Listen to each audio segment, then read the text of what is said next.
There are moments in life that define you, moments that either break you completely or forge you into something stronger. For me, that moment came at 5:30 in the morning on December 23rd, in the bustling Buffalo Niagara International Airport, when my son-in-law looked me in the eye and said, "We gave your ticket to my father. The children love him more." My daughter nodded silently, as if betraying her own father was as trivial as choosing between coffee and tea. As I walked away from them that day, my heart shattered into a million pieces. But what my son-in-law didn't realize was that I had spent 40 years controlling the very skies he was about to fly through. And in those 40 years, I had made connections, learned systems, and understood how to turn chaos into order. What happened next would not only change their lives forever, but would expose a criminal enterprise that stretched across multiple airlines and totaled over $300,000. This is the story of how a stolen Christmas trip led to the downfall of a sophisticated fraud scheme, and how a grandfather's love for his grandchildren became the ultimate weapon against betrayal. If you've ever felt the sting of betrayal by someone you trusted, if you've ever been underestimated or dismissed, if you've ever dreamed of watching justice unfold against those who wronged you, then hit that like button, subscribe to our channel, and get comfortable, because today, we're diving into one of the most satisfying revenge stories you'll ever hear. A tale that proves that sometimes, the sweetest revenge isn't just about getting even. It's about protecting those who can't protect themselves. The Boeing 747 model sat between my DC-3 and the Concorde on the shelf, a miniature masterpiece that had taken me 3 months to assemble. I ran the dust cloth along its fuselage, careful around the tiny landing gear that I had painstakingly glued into place. This was my sanctuary, a room filled with 300 aircraft models, 40 years of collecting, each one representing a different milestone in my 40-year career as an air traffic controller.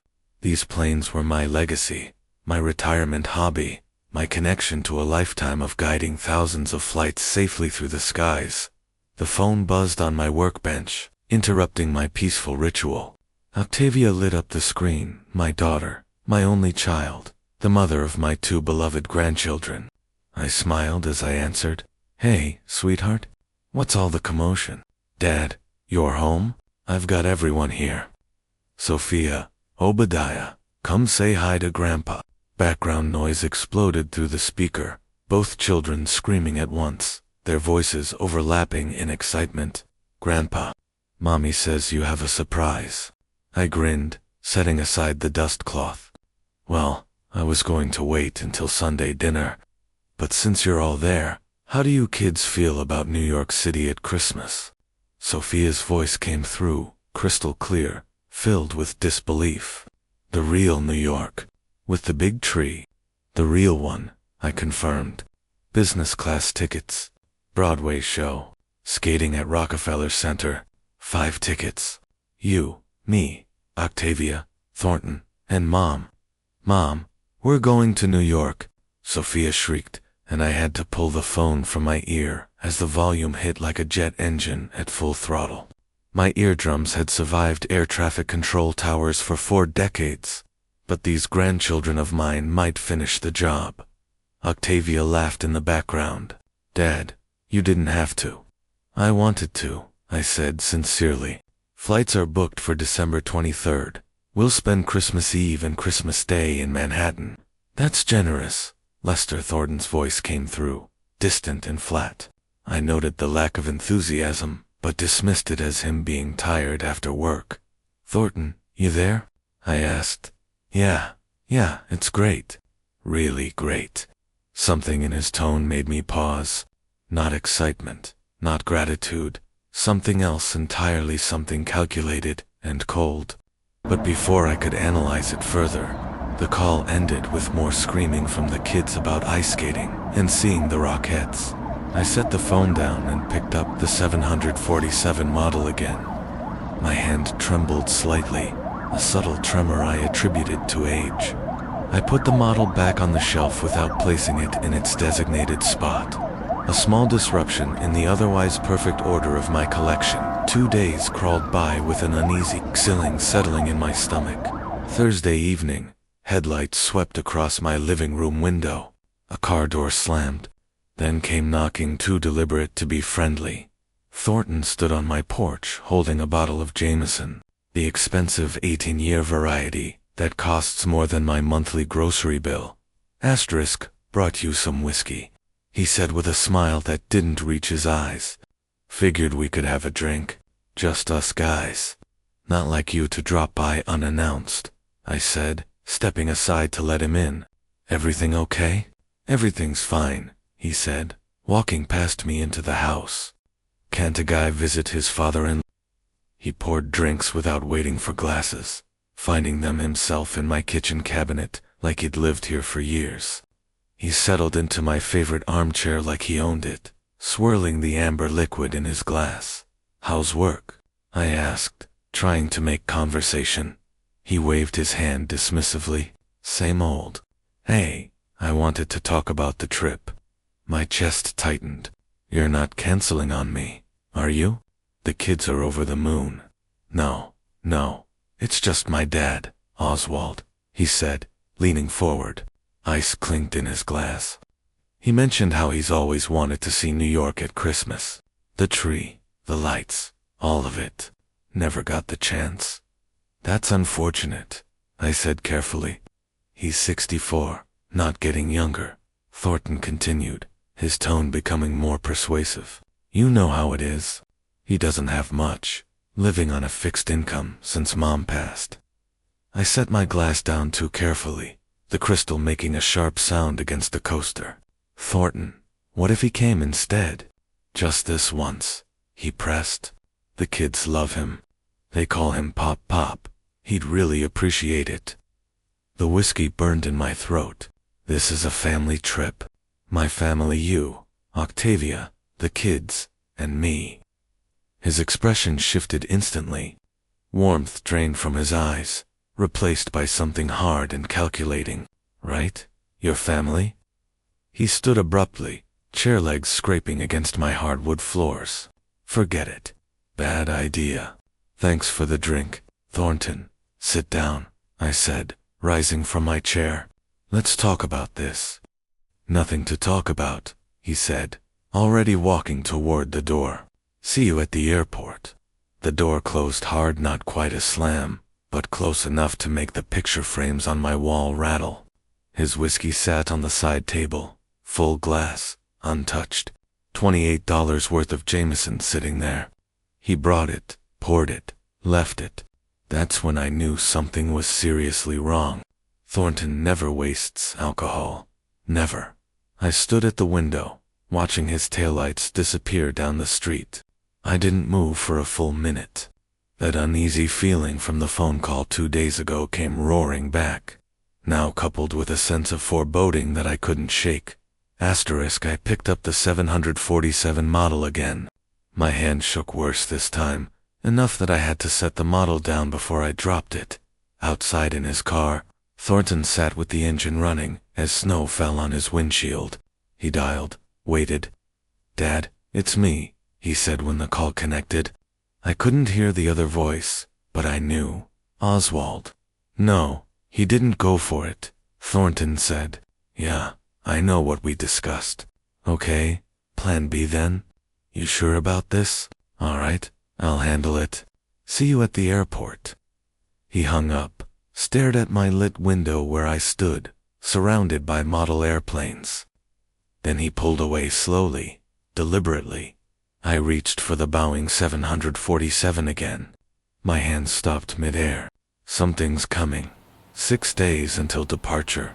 I called Octavia at 9 o'clock in the morning.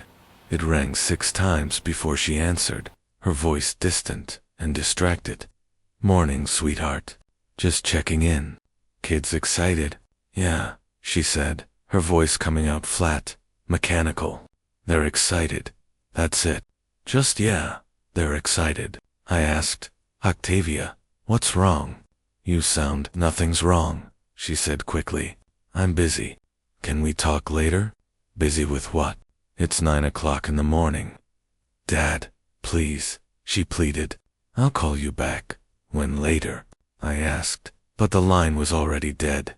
Asterisk, I stood in my kitchen holding a dead phone. She didn't call back. 4 days to go. The phone rang at 2 o'clock in the afternoon. Unknown number? Grandpa, Sophia's voice came out, barely audible, whispering. Sophia. Honey, I can barely hear you. Is everything okay? I'm in my closet, she whispered. I don't want them to hear.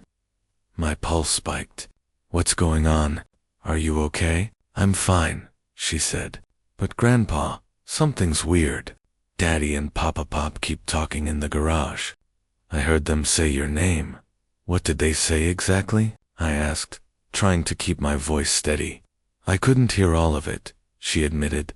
But Pop Pop said something about tickets and Daddy said he won't even see it coming.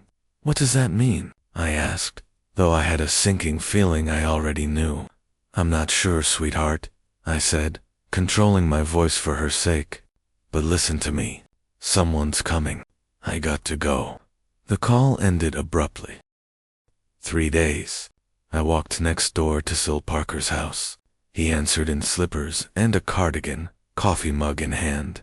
Sit. Coffee's fresh, he said, pouring without asking how I took it. He knew already. You look like death. What's eating you? My son-in-law, I said, taking a seat at his kitchen table. Something's off. Off how? He asked, sitting across from me. I explained everything. The whiskey visit. Octavia's cold shoulder. Sophia hiding in her closet. Sil sat down heavily. How much is this trip costing you? He asked. $12,000, I said. Why? He whistled low. That's motive right there. Lester, I spent 30 years investigating people. Your son-in-law is planning something. Like what? I asked, my stomach tightening. Don't know yet, he admitted. But a man who brings expensive whiskey and doesn't drink it. A wife who suddenly won't talk to her father, whispering in garages. He shook his head. That's not normal family behavior. What do? I asked, feeling out of my depth. Keep your eyes open. Trust your gut, he said. You spent 40 years in air traffic control. You know when something's about to crash before it shows on radar. My gut's been screaming for 3 days, I admitted. Then listen to it, he said firmly. In 30 years of investigating, I learned one thing. When a cheap bastard brings expensive whiskey and doesn't drink it, he's either dying or scheming. Thornton looked healthy to me. One day I tried texting Octavia. Please, call me. I know something's wrong. 2 hours passed. Nothing. I'm your father. Whatever's happening, we can work it out. 1 hour of silence. Then, everything is fine. Then why won't you talk to me? I'm talking to you now. This isn't talking. This is typing. Call me. No response. I stared at the screen. Waited 20 minutes. 40 an hour. Octavia. 3 hours later. See you tomorrow at the airport. 5:30 a.m. That's all you have to say. I typed back. Tomorrow. I didn't sleep. I sat at the kitchen table at 2 o'clock in the morning with boarding passes spread out. Coffee grew cold. I picked up my phone, put it down, picked it up again. My suitcase sat by the door. I'd opened it, stared at folded clothes, closed it without packing anything. Did this twice. Unpacked, repacked. At some point, I packed for Antarctica. 3 scarves.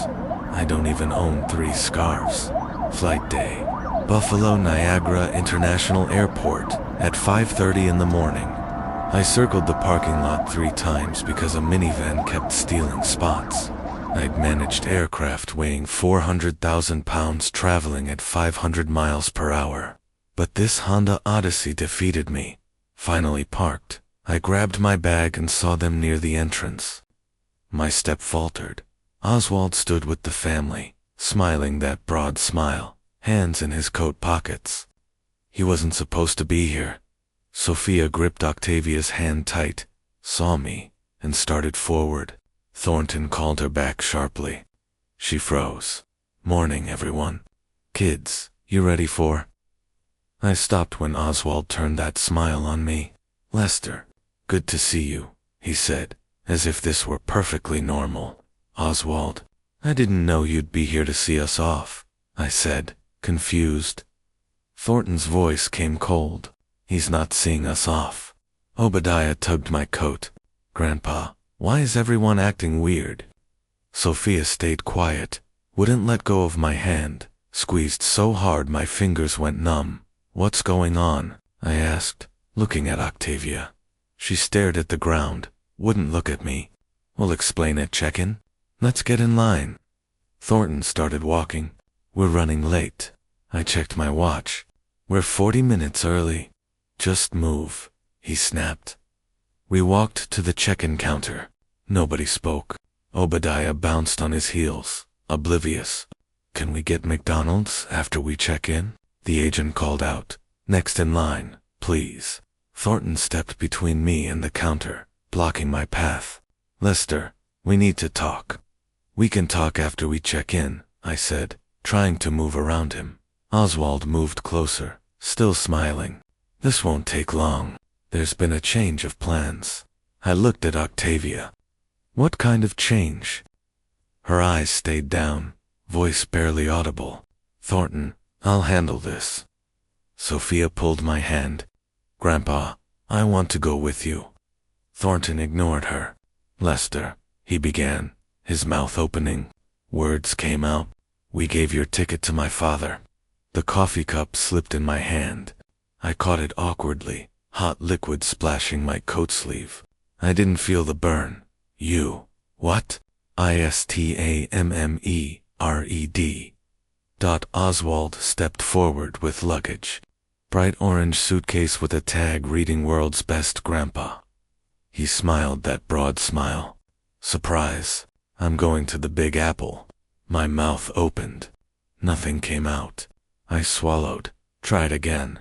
Octavia, what is he? The kids love him more than you anyway. Thornton's voice came cold, precise. He's a real grandfather. Someone who knows how to have fun. That's not, I began. You can't just, I tried again. Already done, buddy, Oswald said, rocking on his heels. Your ticket's now in my name. Delta confirmed it last night.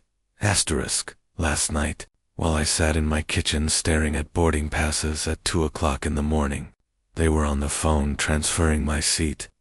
You changed my ticket without telling me, I said, disbelief turning to dawning horror around us. Other travelers slowed, gave us space. A woman with a stroller moved aside quickly. Sophia screamed. Actually screamed. No, Daddy. No, we want Grandpa. We want Grandpa. Thornton grabbed her arm, pulled her back hard enough that she stumbled. Sophia, be quiet. Adults are talking. You're mean. I hate this. Grandpa's supposed to come, she sobbed. He jerked her arm again. Shut it. We decided Pop is coming instead. Obadiah tugged my coat, confusion all over his face. Grandpa, aren't you coming? Who's going to show me the big tree? My voice cracked. Buddy, Pop will show you. Thornton cut me off. He's better at this stuff anyway. Obadiah started crying. 6 years old, tears running down his face. But I want Grandpa.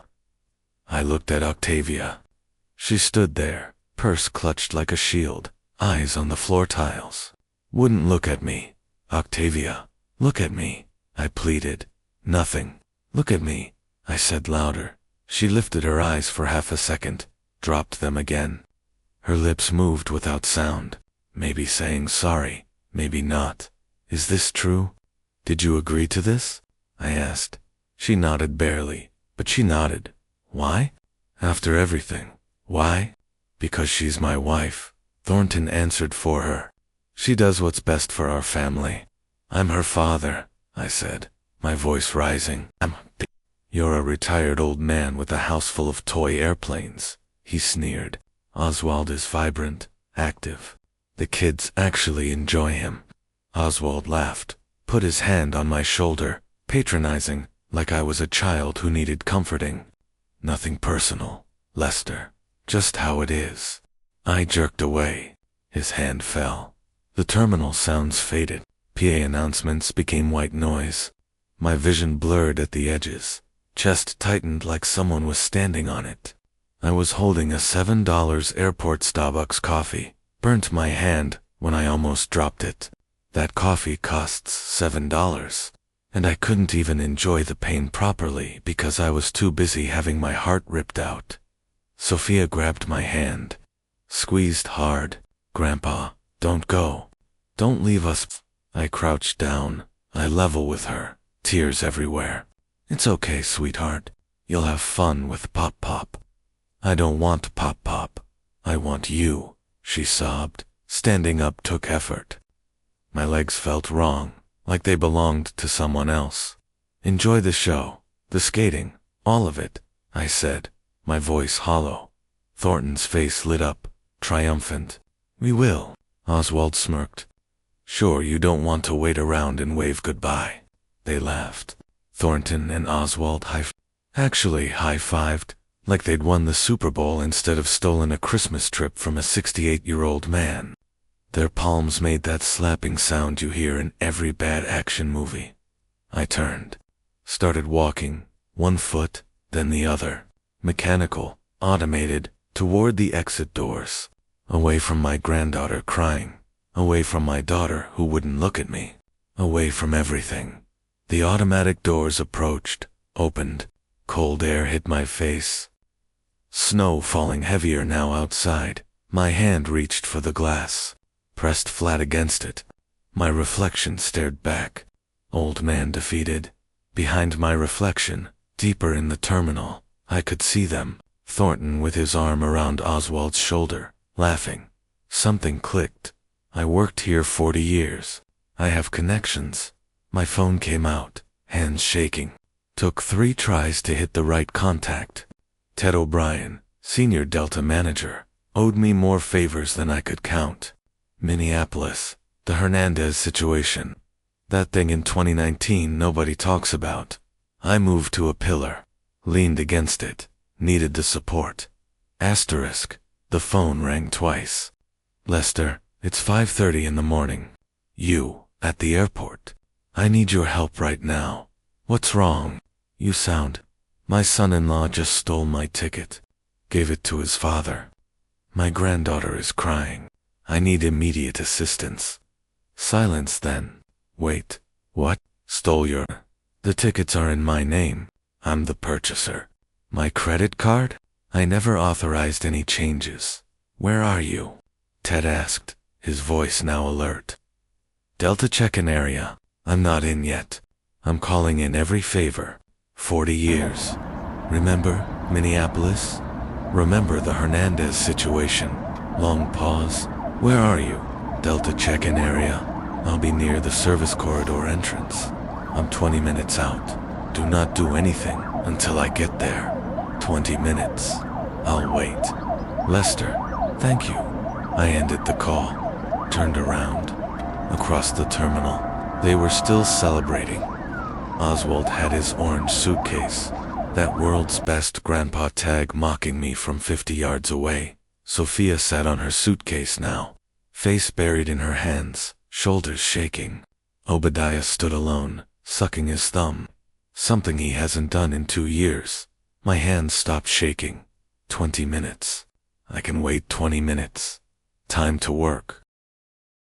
The service corridor door opened at 5:42. Ted burst through wearing his winter coat, carrying 2 coffees. Saw my face. Set the coffees down fast. All right, I'm here. Talk fast. I've got 16 minutes before morning rush. My son-in-law changed my ticket to his father's name without my permission. He told me this morning at check-in. He what? Ted's eyes widened. Lester, you can't just ... The tickets are in my name. I'm the purchaser. My credit card. I never authorized any changes. Ted sat at the computer terminal. Pull up the confirmation number. I handed over my phone already loaded. His fingers flew over the keyboard. Jesus, they did change it yesterday at 11 p.m. Who processed this? Does it matter? I asked. It matters because someone violated protocol. You can't modify tickets without cardholder authorization. This is fraud technically. Can you fix it? I asked. He paused, looked at me. Lest, this is risky. If they complain, they stole my family. Will you help me or not? Long silence. The computer hummed. Somewhere down the corridor, a cart rolled past. One condition, non-negotiable, Ted said finally. Name it. The kids come with you, both of them. I won't separate children from a grandfather who clearly loves them for parents who are using them as chess pieces. That's not a condition. That's the entire point. I mean it, Les. If you're doing this for revenge, I'm out. If you're doing this for those kids. He paused. Did you hear your granddaughter screaming, begging to stay with you? His expression softened. I believe you. Okay, let's do this fast. He turned back to the screen, started typing. Airport coffee sat between us. The kind that tastes like it's been filtered through someone's gym socks. But it was hot, and I needed it. That's friendship. Terrible coffee at dawn. Okay. Original reservation was 5 passengers. You, daughter, soon-in-law, 2 kids, correct? Unauthorized change removed. You, added Oswald Simmons. Same seat, different name? Reverse it. Not that simple. Once processed the system. Ted, you've overridden systems for 40 years. I've watched you. He smiled slightly. That was different. This is more important. What do you need? Manager code, fraud flag, cardholder verification. Then I can reverse and reconfigure. How long? I asked. He checked the clock. 10 minutes, if nothing breaks. 12, if I'm careful. Be careful, but fast. That's not how it works, Ted. Fine. Sit there. Don't talk. Let me think. 5 minutes of typing. Just keyboard clicks. My fingers drummed the counter. Couldn't stop them, Ted noticed. Recognized the stress pattern from our dispatch days. Didn't comment. Come on. Come on. He muttered it under his breath. What's wrong? I asked. Nothing. System's slow. Holiday overload. 2 more minutes. The Delta system made this sound like a dying printer having an asthma attack. Ted muttered something about legacy software from 1987. I controlled flights with better technology in 1987. Okay. I've got the original reservation back. Now I'm removing the unauthorized parties. Unauthorized parties. Legal term. Sounds better for paperwork. Removing Thornton Simmons, Octavia Richardson Simmons, Oswald Simmons, all 3. You bought 5 tickets, 5 seats. You're taking 3. You and 2 kids. The other 2 stay grounded, both parents. He looked at me.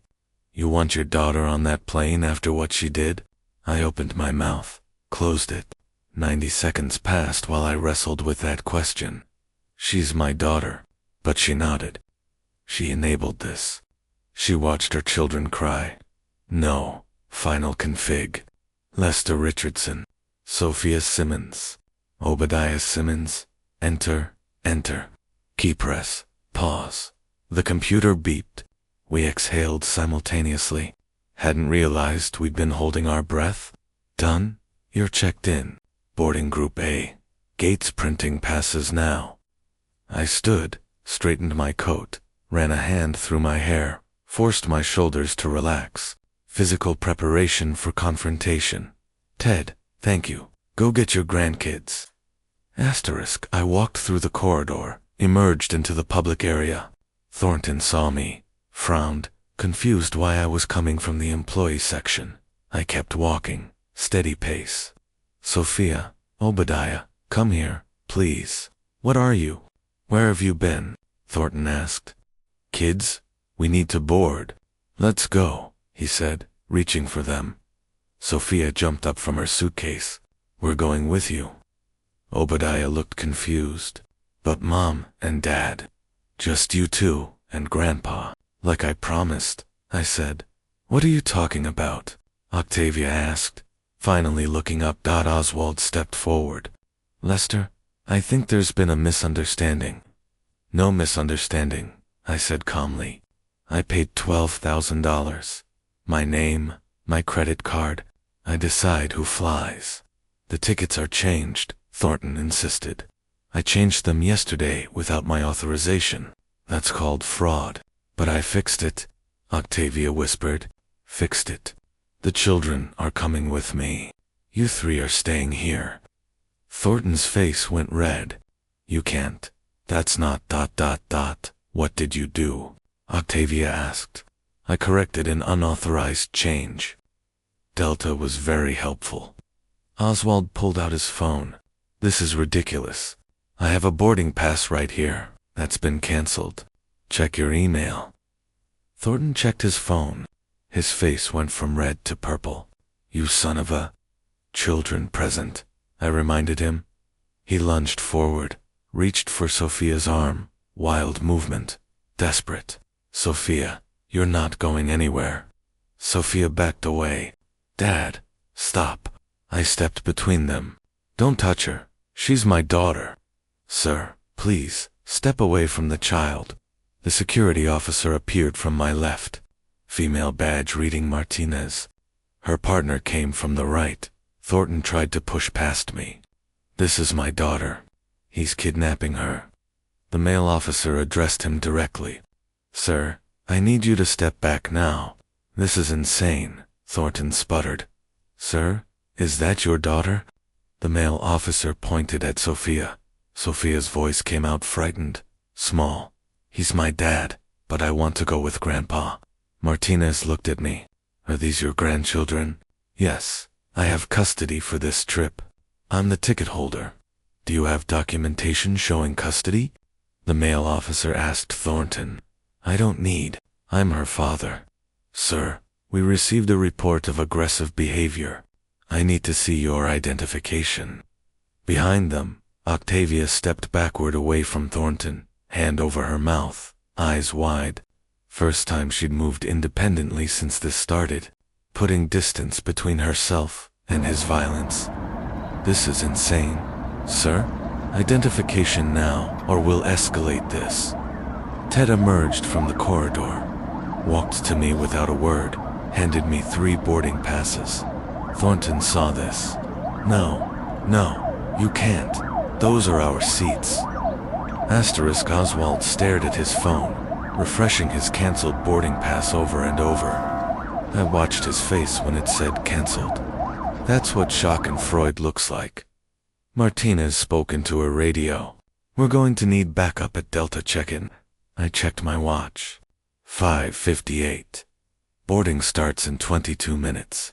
Bent down to Sophia. Ready for New York? She nodded, tears streaming but smiling. The flight attendant smiled at Sophia, pressed against the window. Traveling with Grandpa today. Just us, Sophia said. It's the best Christmas ever. Sophia breathed fog on the glass, drew a heart with her finger, wrote Grandpa inside. First smile I'd seen from her in weeks. I took a photo. Obadiah bounced in the middle seat. And a Broadway show. What's Broadway? He asked. I laughed. You'll see tomorrow, buddy. Sophia looked at me, quiet voice. Grandpa, thank you for taking us. There's nowhere else I'd rather be, I said. Mom and Dad were being really mean. Let's not think about that right now. This is our trip. We checked into the Holiday in Midtown at 10 o'clock. The room had a view of a brick wall. For $12,000, I got Broadway tickets I'd never use, and a brick wall. The wall was actually the best value. Rockefeller Center, at noon. Obadiah stood before the tree, mouth open, grabbed my hand. It's real. It's actually real.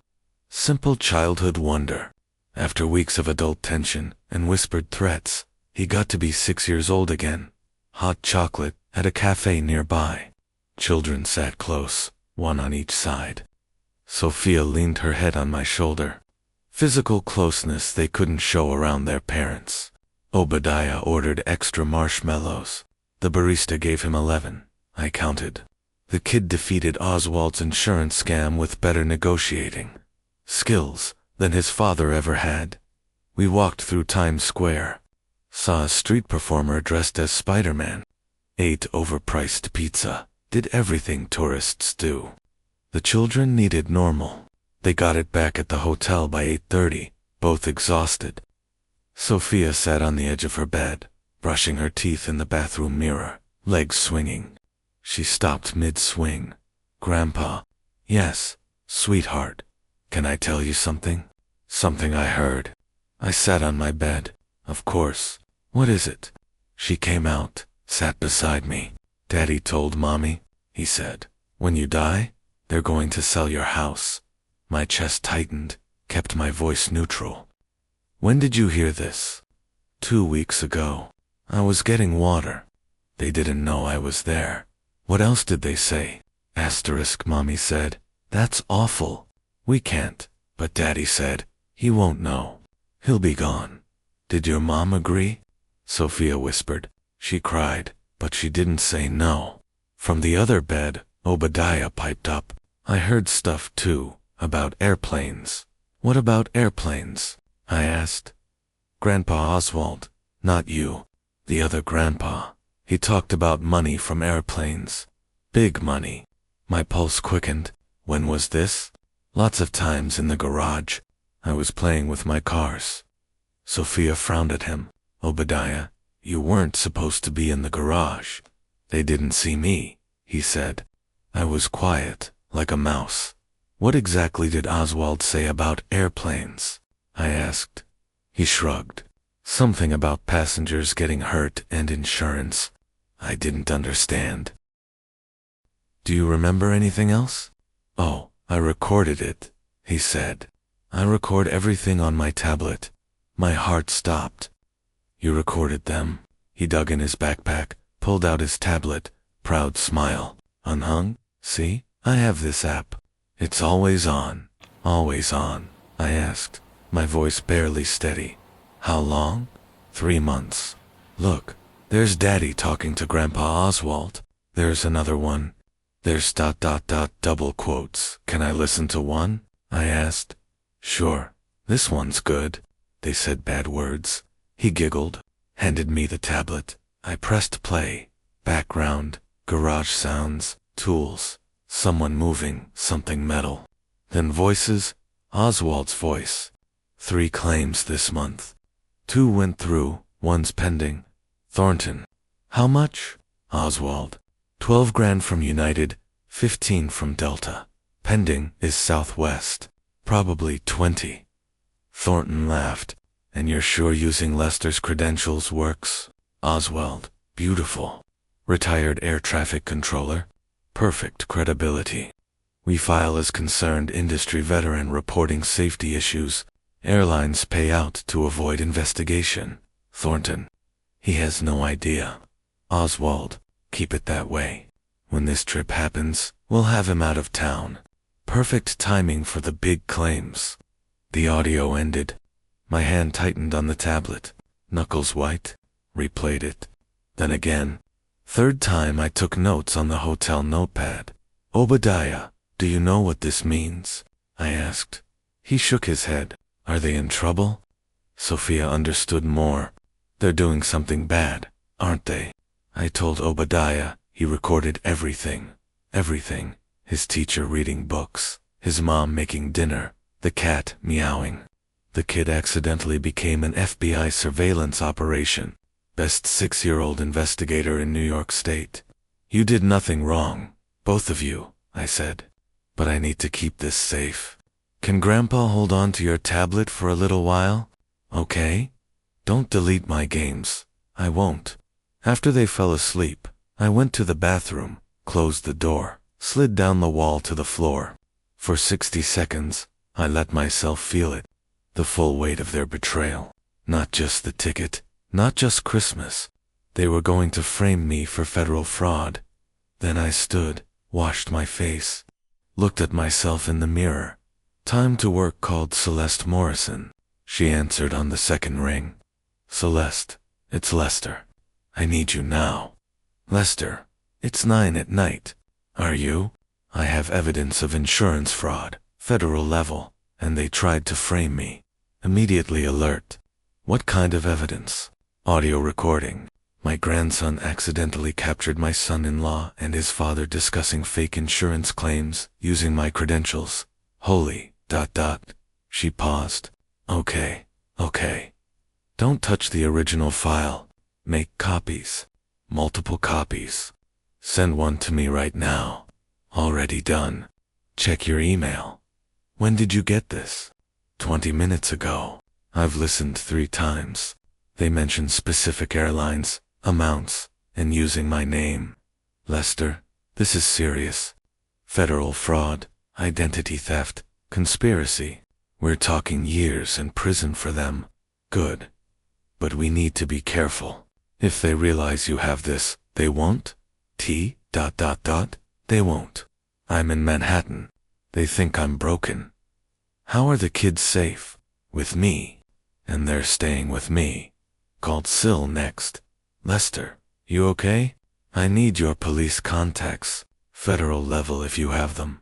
What have you got? Insurance fraud. Aviation sector. Recorded confession. Multiple airlines affected. Low whistle. That's FBI territory. Maybe FAA. Can you make introductions? I can try. Send me what you have. Sending now. Syl, I said, they were going to use my name. Frame me while I was out of town, son of a... He paused. Lester, you did the right thing keeping those kids away. I need this airtight. I need them buried. Give me until morning. I'll make calls. My phone buzzed at 10:47. Text from Octavia. Dad, I'm sorry. Another. I know you're angry. 5 minutes later, Thornton says if I don't do what he says, he'll take the kids from me. Another. I'm scared. I don't know what to do. Please, answer please. 6 minutes. I didn't know about the fraud thing. I swear I didn't know. I waited until 11:15. Typed back. The children are safe. That's all that matters right now. Response came immediately. Can I talk to them? They're asleep. We'll talk when I'm back in Buffalo. When? When I'm ready. Set the phone face down on the nightstand. Didn't look at it again. Outside the window, Times Square lights flashed red and gold Christmas colors. Sophia and Obadiah slept in the other bed. Obadiah's arm over his sister. On the desk, that tablet sat charging, screen dark. Inside 3 months of recordings. 47 audio files total. I'd counted. Listened to 6 so far, each one worse than the last.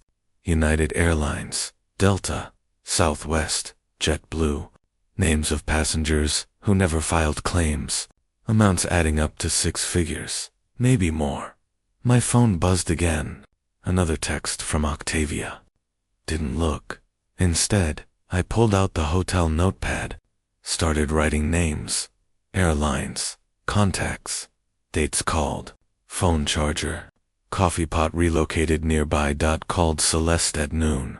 I'm filing emergency custody today, within the hour.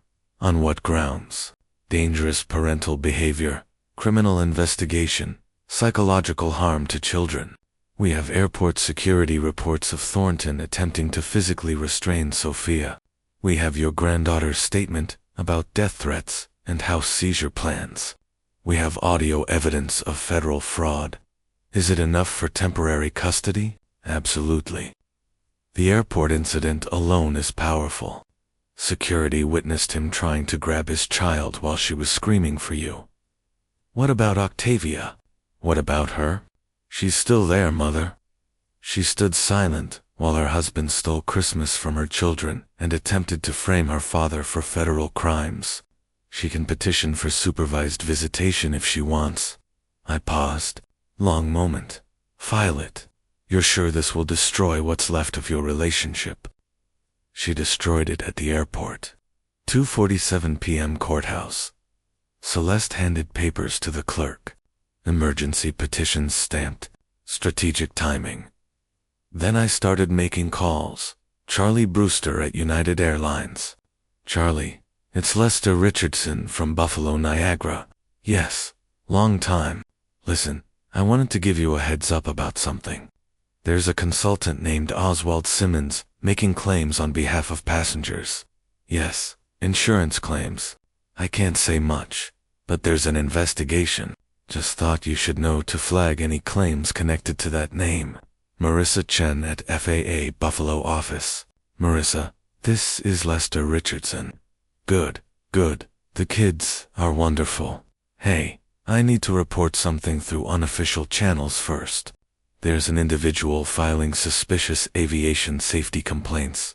Oswald Simmons. Yes, multiple airlines. I think he's using air traffic controller credentials for credibility. Mine, actually. Dennis Alley, Union Rep. Dennis, Lester Richardson. Got a minute? I need the word to go out quietly. Anyone dealing with Oswald Simmons should proceed with extreme caution. Can't say yet, but it's serious. Federal level? No. Protect the controllers. He's been using our credentials. 12 calls that first day, 15 the next. Each one 5 to 10 minutes. Polite, concerned tone. After each call, check the name off my list. Methodical destruction. Still called that evening. Audio files delivered to my contact at Buffalo PD. They recognized federal jurisdiction. FAA Office of Inspector General gets it tomorrow. Good, Lester. They're already nervous. Word travels fast in aviation. That's the point. December 27th, 9 a.m. Process server delivered papers to Thornton and Octavia. Thornton opened the door. In his bathrobe. Read the first page. His face went white. I didn't see this, but Sill's friend, the one who lives on their street, told me about it later. By afternoon, Oswald's phone went silent. First day, it rang constantly. Second day, occasional. Third day, nothing. He actually called his own number from another phone to make sure it was working. The problem was him. Thornton sat at his desk, refreshing email, watched bounce backs from clients, opened his drawer, found business cards he just printed. $500 worth, glossy, embossed. Thornton Simmons, Senior Sales Executive. They went in the trash 3 days later. That's $167 per day of usability. Worst investment since Enron. 10:15 a.m. knock at my door. Looked through the peephole. Man in dark suit. Official looking. Opened door, partially. Chain still on. He held up a badge. Gold shield. FAA. Office of Inspector General. I removed the chain. Opened fully. Mr. Richardson. I'm Agent Warren Castellano. FAA. Office of Inspector General. May I come in? FAA. What's this about? I asked, though I knew. He sat in my living room, declined coffee, pulled out a folder. We received an anonymous complaint December 16th regarding fraudulent insurance claims filed against multiple air carriers. Your name was mentioned as potential victim of identity theft. I calculated my surprise. Identity theft. I don't understand. Someone's been filing aviation insurance claims using credentials associated with your employment history at Buffalo Niagara International. Who filed this complaint? I asked. Anonymous tip line. Digital submission. Encrypted. We're trying to trace it. What do you need from me? First, confirm you didn't file these claims. Second, tell me who might have access to your employment information. I paused. I think I know who's responsible, and I have evidence. The FAA agent showed up while I was eating a bagel. He introduced himself while I had cream cheese on my nose. Even federal investigations can't escape bad timing. I offered him the other half. He declined. His loss. Good bagel. That afternoon, my phone lit up. Text between Thornton and Octavia. Thornton. 3 more cancellations. Something's wrong. Octavia. What do you mean, Thornton? My clients. They're dropping me. No explanation. Later. We got served papers. Custody petition? Thornton. What? When? Octavia. Emergency hearing. January 4th. Thornton. On what grounds, Octavia? Octavia. Airport incident. Dangerous behavior. Criminal investigation. Thornton. Criminal what? What criminal investigation? I didn't respond to any of them. December 28th, 11:30 p.m. I was watching TV. Kids asleep upstairs. Headlights flooded the living room. Someone parking badly. Half on my lawn. Engine stayed running for 30 seconds, then pounding on the door. Fist, then flat palm. Lester, open this door. Voice slurred. Raw. Sophia appeared at the top of the stairs, frightened. Go back to bed, sweetheart. Picked up my phone. Called 911. I need police. My son-in-law is drunk on my property, threatening me. Children are in the house. Open up, you old bastard, I told the operator. Officers are on their way. Stay inside. I can hear you, Thornton shouted. You think you're so smart. You think you've won? Into the phone. Yes. Name is Thornton Simmons. Yes. He's my son-in-law, kicking the door now. You haven't won? You're a nobody, a retired old man. Red and blue lights swept through the windows. Sirens. No, no, no, no. Officer's voice outside. Sir, step away from the door. Hands where I can see them. They put Thornton in the back of the cruiser. Hands cuffed, head down. He stopped yelling. Just stared through the window at my house, where lights glowed warm upstairs. His children sleeping in someone else's house. Female officer asked if I wanted to press charges for tonight. No, but keep the report. I'll need it for the custody hearing. She handed me an incident number. Thornton watched this exchange, saw me calmly talking to police while he sat in a cage. The cruiser pulled away. I closed the door, locked it. Phone buzzed. Text from Celeste. Custody hearing moved up. January 2nd. Judge saw the arrest report. Another buzz. Unknown number. Mr. Richardson, this is Agent Castellano. Can you meet tomorrow? Bring all evidence. Typed. 10 a.m. your office, or mine. Response came fast. Yours. Bring the children too. We'll need their statements. Looked up the stairs where Sophia and Obadiah slept. Tomorrow. They give statements to a federal agent. Walked to the dining room. Opened another manila folder. Inside, 47 audio files, transcribed, 12 pages of documentation, a list of airlines affected. At the bottom, my own note. Who filed on December 16th. Underlined it twice. Someone else is in this game. An ally I don't know I have. Morning after the arrest, I made pancakes for the kids. Burned one edge. Didn't notice until Sophia pointed at it. Grandpa, why were the police here last night? The spatula stopped mid-flip. Your dad made some bad choices. The police had to talk to him. Is he in jail? She asked. No, sweetheart. He went home. Obadiah. Then why did they have those lights? Good question. Didn't have a good answer. My phone buzzed at 7:23. Thornton, you destroyed my life. Another. Cost me my job, my reputation, my kids. Another. Lawsuit coming. You'll lose everything. That house gone. Your pension gone. You picked the wrong fight, old man. Set the phone down harder than necessary. Walked to the sink. Gripped the edge for 10 seconds. Mrs. Chen from across the street waved awkwardly through her kitchen window. She saw the police lights last night? This morning, she waved like I was returning from vacation.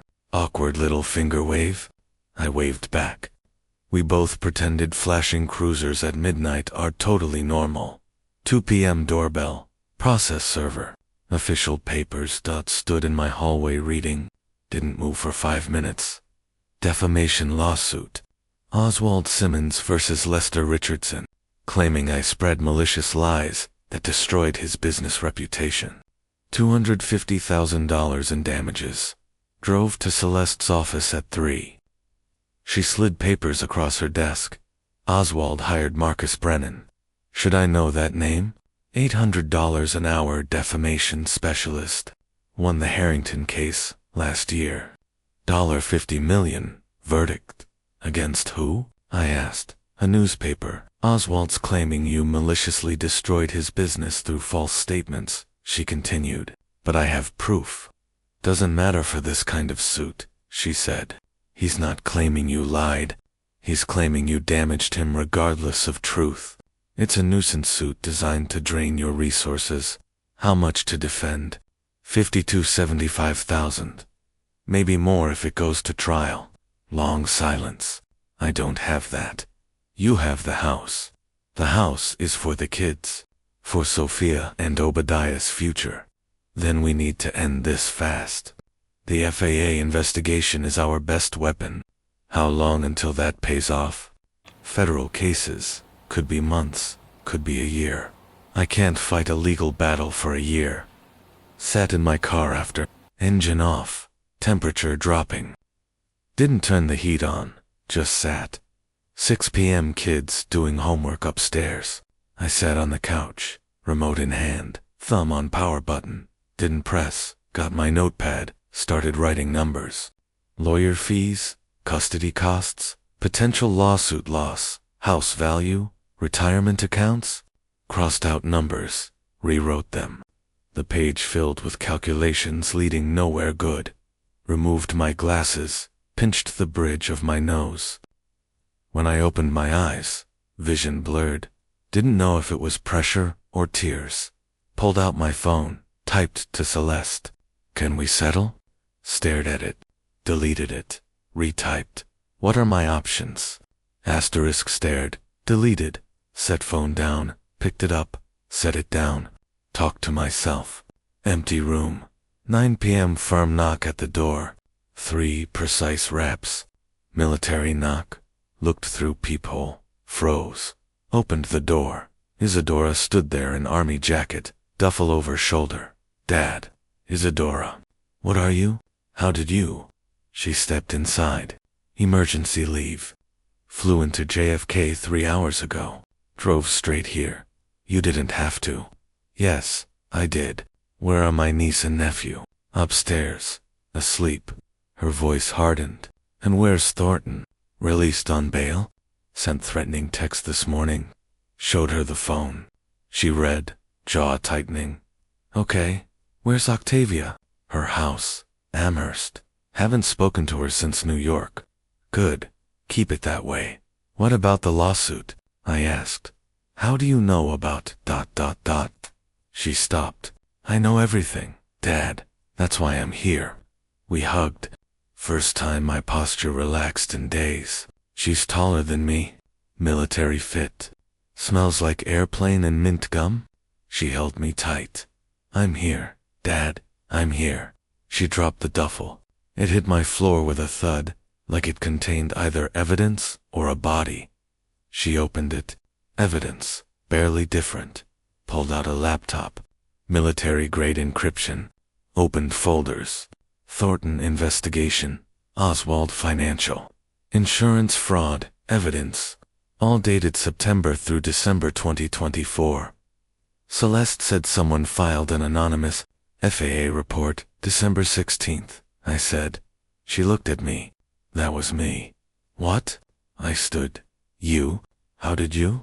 Octavia called me in September, middle of the night, her time, crying, said something was wrong, but couldn't talk. Thornton was listening. September, 3 months ago. I started investigating the next day. Used some resources. Found Thornton's bank accounts, Oswald's business transactions, insurance claims filed in your name. I sat heavily. In my name. 17 separate claims. Your credentials, your employment history, your signature forged. They've been doing this for 8 months. Why didn't you tell me? I asked. Because I needed proof that would hold up federally, and because I needed Thornton to reveal himself completely. The Christmas trip. I knew he'd make a move. I was ready. You let them betray me at the airport, I said, hurt. She leaned forward. No, I gave them rope. They hanged themselves. Everything you did, taking the kids, the calls to your contacts, the custody petition, that was improvisation. Beautiful improvisation. But I laid the groundwork. The FAA investigation was already underway when you discovered Obadiah's recordings. Those recordings are fantastic evidence, but I'd already built the case. I sent them bank statements, forged documents, flight manifests, claim histories. My voice came out soft. You've been protecting me, always. You're my father, and they tried to destroy you. The phone rang. Agent Castellano. I put it on speaker. Isadora leaned close. Mr. Richardson. Agent Castellano. Agent, we've secured a warrant for Oswald Simmons' residence tomorrow, 10 a.m. Isadora spoke toward the phone. What will you be searching for? Who's this? Major Isadora Richardson, U.S. Army Medical Corps. I filed the December 16th complaint. Pause. Ah, the encrypted submission. Military channels, asterisk, correct. Now you have. What are you searching for? Isadora interrupted. Documents related to fraudulent insurance claims, computer equipment, financial records. Based on your initial report and subsequent evidence, we believe Mr. Simmons has filed approximately 47 fraudulent claims totaling over $300,000. $300,000, I asked. Conservative estimate, could be more. Mr. Richardson, as the primary victim of identity theft, you're invited to observe the search. Major Richardson, your presence would also be valuable. Isadora, we'll be there. 10 a.m. sharp. And Mr. Richardson, he added, that defamation suit filed against you today, you know about that? Asterisk, we know everything, Isadora said. It's a desperate move.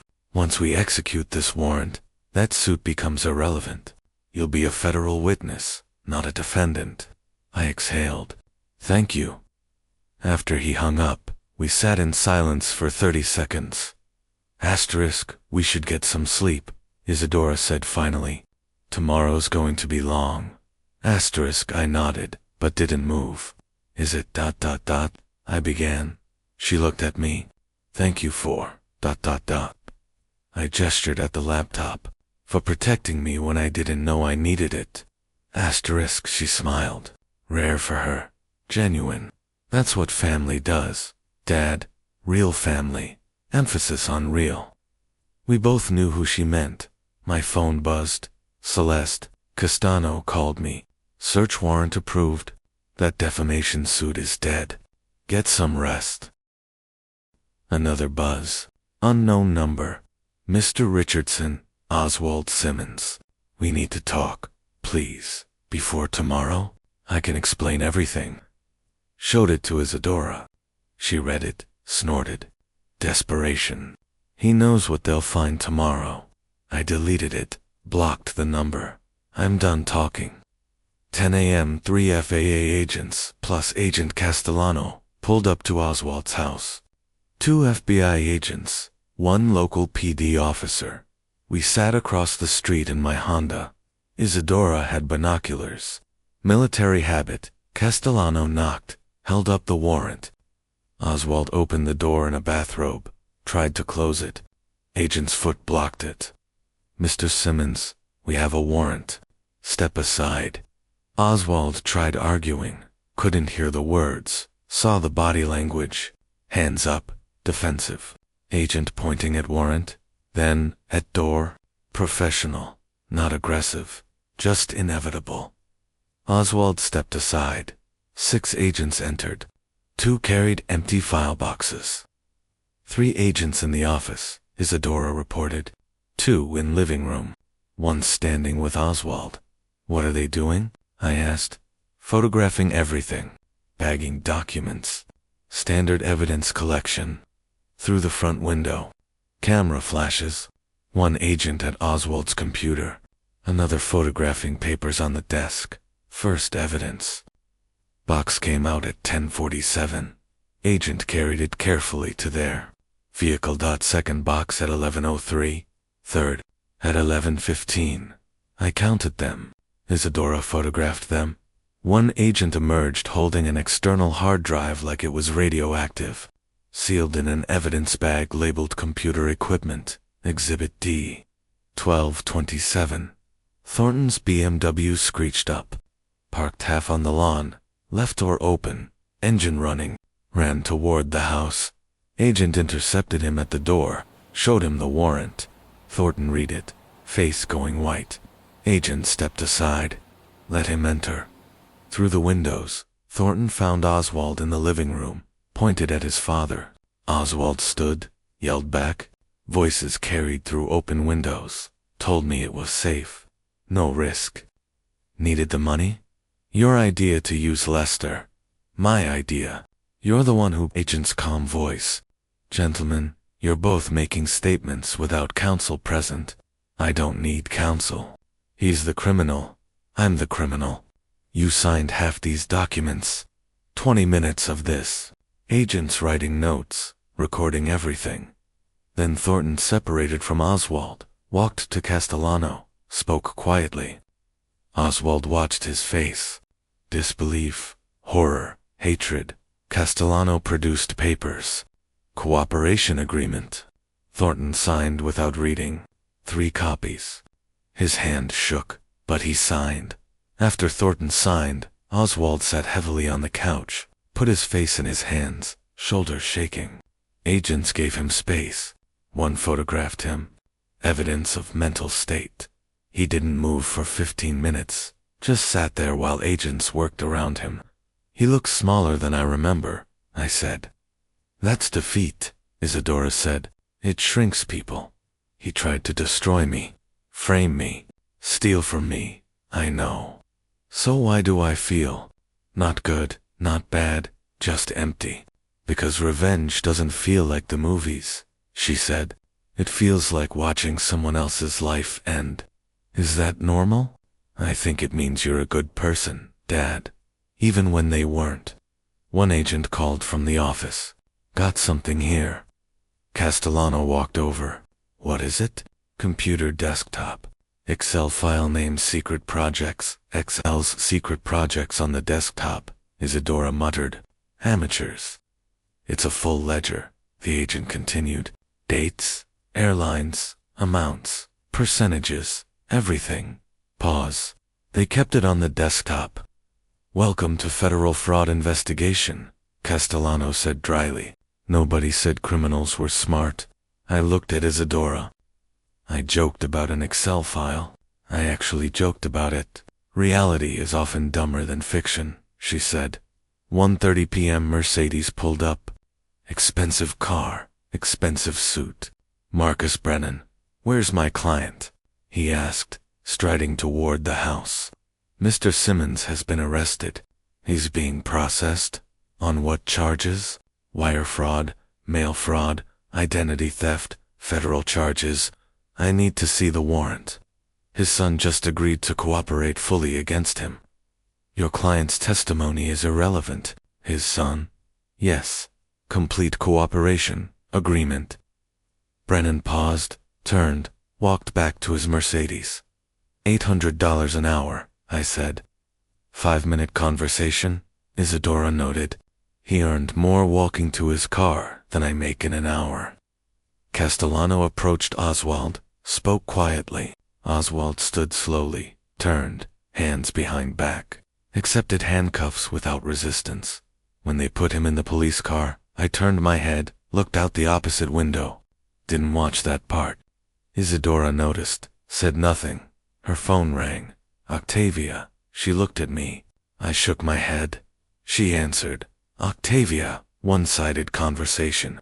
No, I don't. Asterisk, that's not my decision. Ask him yourself. Octavia, you made choices. The custody hearing is January 2nd. Bring a lawyer. Hung up. She's crying, Isadora said. Says she didn't know. Says Thornton lied to her. What do you think? I asked. I think she knew enough to choose him over you. That's enough. 2 p.m. 9 evidence boxes total loaded into vehicles. Plus computer hard drives, filing cabinets. 7 neighbors on the street, more in windows. Someone filming on a phone. Mrs. Patterson filming vertical video. If you're going to document your neighbor's federal arrest, at least hold the phone horizontally. I started the car, pulled away slowly. In the rear view, Oswald's house, door still open, agent still inside. Feeling okay? Isadora asked. Ask me tomorrow. We drove in silence. My phone buzzed. Celeste. Defamation suit withdrawn. Oswald's lawyer just filed notice. You're clear. Another buzz. Castellano. Mr. Richardson, thank you for your cooperation. We'll need your formal statement next week. You're a federal witness now. Protected status. Another Sill. Saw the news. It's over. Unless you won. Read them all. Didn't respond. Dad, Isadora said, if I won, why doesn't it feel like winning? No answer. Parked in my driveway. Sat without moving. Want me to make coffee? Isadora asked. Yeah, coffee would be good. Inside, Sophia and Obadiah, watching TV, laughing at cartoons, safe home. That's the win. Not Oswald in cuffs. Not Thornton's betrayal. Not $340,000 in evidence boxes. Those 2 kids laughing. That's what I fought for. Worth it. Buffalo News landed on my doorstep, January 12th. My face on the front page. Retired air traffic controller exposes aviation insurance fraud. Stood on the porch reading. Coffee, in other hand, going cold. Forgot I was holding it. Phone started ringing at 7. Former colleagues, neighbors, people I hadn't talked to in years. Eventually stopped answering. Put the phone in a drawer. Closed it by noon. I'd received 43 text messages. Sentencing was January 10th. Federal courthouse downtown. Judge Marisa Halbrook presiding sat in the gallery with ease. Oswald shuffled in wearing orange jumpsuit. Looked smaller than I remembered. Shrunken somehow. Thornton arrived in a suit. Kept his eyes on the floor the entire time. Judge read the sentences. 7 years federal prison for Oswald. All assets forfeited. House, cars, bank accounts. Thornton got 3 years probation and $80,000 restitution. His cooperation deal, $500 monthly, would take 13 years to pay off. Probably doesn't have it. Oswald showed no reaction, just accepted it. Thornton flinched at the dollar amount. Outside, cameras waited. I kept walking. Isadora ran interference, military bearing, clearing a path. Didn't stop for questions. Mrs. Chen knocked on my door that afternoon, brought her laptop. We wanted to help, she said, opening it. GoFundMe page. Legal Defense Fund for Lester Richardson. $18,432 17 donors. Stared at the screen. I don't know what to say. Just say you'll accept it. Scrolled through donor comments. Neighbors, former co-workers, people I'd never met. One comment from an air traffic controller in Seattle. We take care of our own. My throat tightened. Mrs. Chen, who still types with 2 fingers and calls every website the Google, successfully crowdfunded my legal defense. Meanwhile, Oswald and Thornton ran an 8-month fraud scheme and got caught because of an Excel file named Secret Projects. Technology is weird. Buffalo News reporter wanted an interview. Janet Kowalski. Met her at a coffee shop on Elmwood. She had a recorder, notebook. I ordered coffee. Didn't touch it. Mr. Richardson, when did you first realize something was wrong? At the airport. December 23rd. When my son-in-law told me they'd given my ticket away. That must have been shocking. I spent $12,000 on that trip for my family. To find out. I paused. Yes. Shocking. The investigation revealed you were a victim of identity theft. They were using your credentials for 8 months, filing false insurance claims, using my name, my career, my reputation, without my knowledge. How did that make you feel? Asterisk, long pause. Betrayed. By people I trusted. People I loved. Your grandchildren are staying with you now. Yes. Sophia's 8. Obadiah is 6. They're good kids. They didn't ask for any of this. Asterisk, photographer wanted a picture, asked me to hold a model airplane. Chose the Boeing 737 from 1987, the flight I saved. Held it carefully while the flash went off. After Janet shook my hand. You're a good man, Mr. Richardson. Asterisk nodded. Didn't feel like a good man, just a tired man. Article ran January 12th. Comments sections filled up, Facebook groups, local forums, overwhelming support. But some comments were harsh toward Octavia. How could a mother? Reading those troubled me, despite everything. Asterisk, January 15th evening. Doorbell rang. Looked through, P-E-E-P-H-O-L-E. Octavia, on my porch. Smaller, somehow, thinner, hair needed cutting.